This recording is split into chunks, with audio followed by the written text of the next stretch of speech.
Every year, many people witness unidentified flying objects in the sky.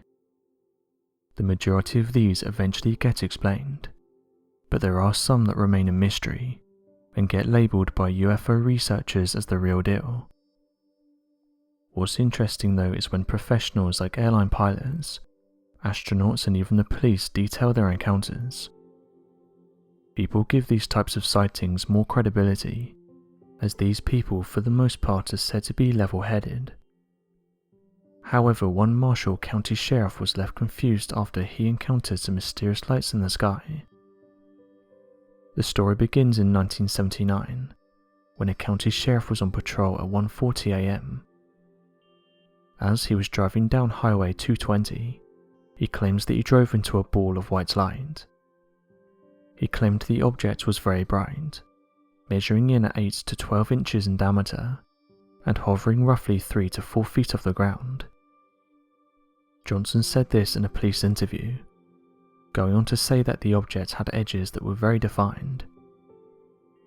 As the sheriff drove towards the light, something happened, as the next thing he remembers is waking up in a nearby ditch. When he made it back to his car though, it was obvious that something had happened, as the windshield and one of the lights was smashed, along with the radio antenna being bent back. Interestingly, the watch in his wrist and also the clock in his car were 14 minutes behind. The news soon reached the media, where various articles were put out about the event, even calling the sheriff's car the UFO car. The sheriff's car can be seen at the Marshall County Museum.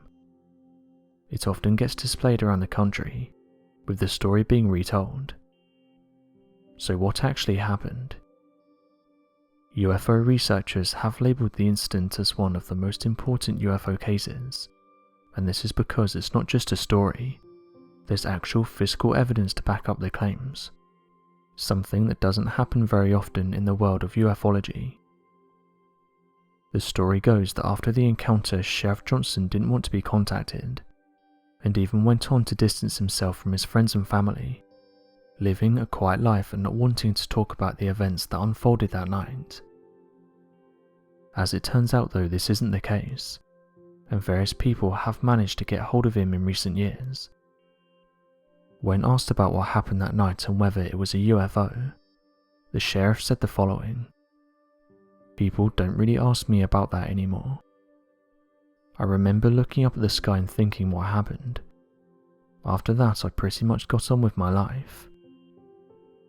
Although he noted that at the time it was a very big deal, and many people wanted to hear his story, from news stations to national papers. At the time, everyone was interested in what he made contact with that night. Perhaps though one of the strangest things about this case is how he just doesn't seem to care. Although the experience had changed his life because people would constantly ask him what happened, it was as if he didn't even care. Some UFO researchers have said it's strange how something so mysterious can happen to someone, yet they don't really seem to care.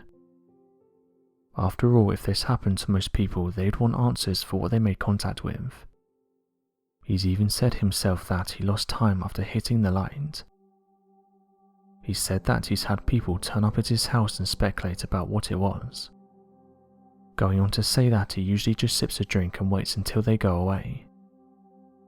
He's not against the idea of it being an unidentified flying object, or even linked to extraterrestrials, but said that he won't speculate about what happened that day. He said the following: "I saw a ball of light. I drove towards it and suddenly it was in the car with me. It's unexplainable and will remain so. I'm happy with my mental stability." Interestingly though, other UFO researchers defended his outlook, and said that many people who encounter things like UFOs have this outlook, saying that in a way it's a coping mechanism. Those who encounter UFOs behave differently. Some become obsessed with what happened and want answers for what they saw, while others question if what they saw was even there in the first place, or some just brush it aside and move on with their life, knowing that there's a high possibility that they'll never truly know what they encountered.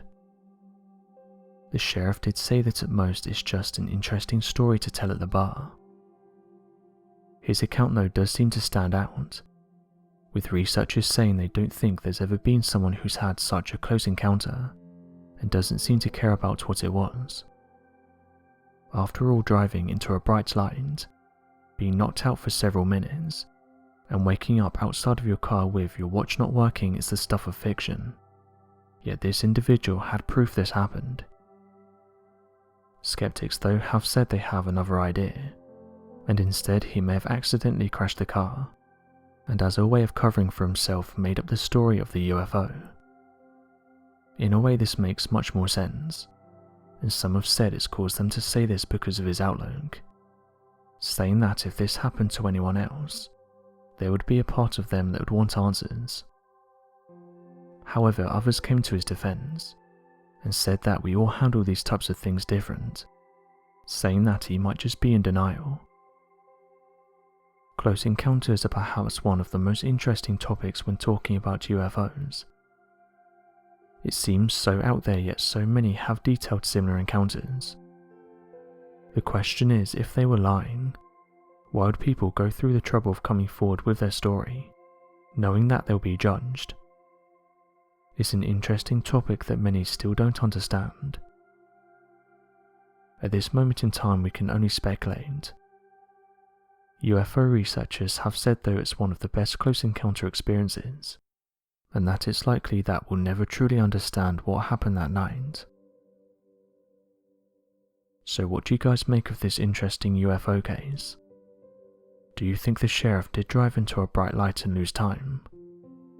Perhaps this was a type of abduction encounter, and the bright light caused him to lose time. Also, how would you react if this happened to you? Would you be as relaxed as the sheriff? Be sure to let us know your thoughts in the comments section below, and help us by growing this community while working to solve these unexplained mysteries. Thank you for watching, and don't forget to subscribe for more videos.